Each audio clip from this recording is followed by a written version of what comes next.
नमस्कार, मी सिद्धार्थ जाधव आणि माननीय राजसाहेब ठाकरे यांच्याबरोबर मी पुण्यापासून मुंबईपर्यंत प्रवास करत होतो। नाट्य संमेलनाचा कार्यक्रम संपल्यानंतर त्यांच्याबरोबरच आम्ही प्रवास करत होतो आणि एक्सप्रेस हायवेला खालापूर टोल नाक्याला जी येताना त्यांनी जी ट्रॅफिकची रांग पाहिली, साहेब स्वतः गाडी चालवत होते आणि आम्ही त्यांच्याच गाडीत बसलो होतो।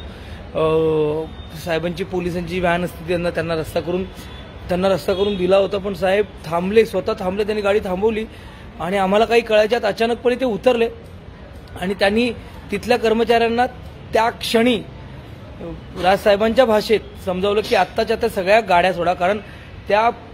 4-5 किलोमीटर लांब रांग होती त्या वाहनांची आणि त्यात कुठेतरी एक ॲम्ब्युलन्स अडकली होती, लोक कंटाळली होती। पण साहेबांनी त्यांच्या भाषेत सांगितल्यानंतर लगच्या लगेच सगळ्या गाड्या पटापटा सोडण्यात आल्या आणि एवढं करून साहेब थांबले नाही। साहेब तिथे थांबले, त्यांनी गाड्या जाईपर्यंत, ते ॲम्ब्युलन्स जाईपर्यंत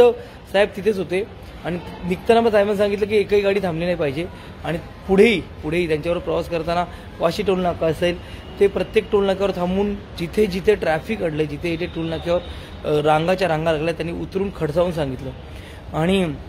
माझ्यासाठी हा विलक्षण अनुभव होता। सकाळी त्यांची मुलाखत पाहिली होती नाट्य संमेलनाची, ज्यात कलाकारांविषयी जी आत्मीयतेने ज्या गोष्टी ते बोलत होते तेही भावलं होतं आणि आज तर म्हणजे तसं म्हटलं जातं ना की फक्त बोलून नाही तर कृतीतूनही ते मन जिंकतात असं म्हणेन मी, कारण माझ्यासाठी हा विलक्षण अनुभव होता की काही कळत नव्हतं, सर स्वतः उतरले,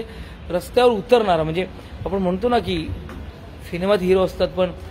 राजसाहेब खऱ्या आयुष्यातले हिरो आहेत। खरंच सॅल्यूट राजसाहेब।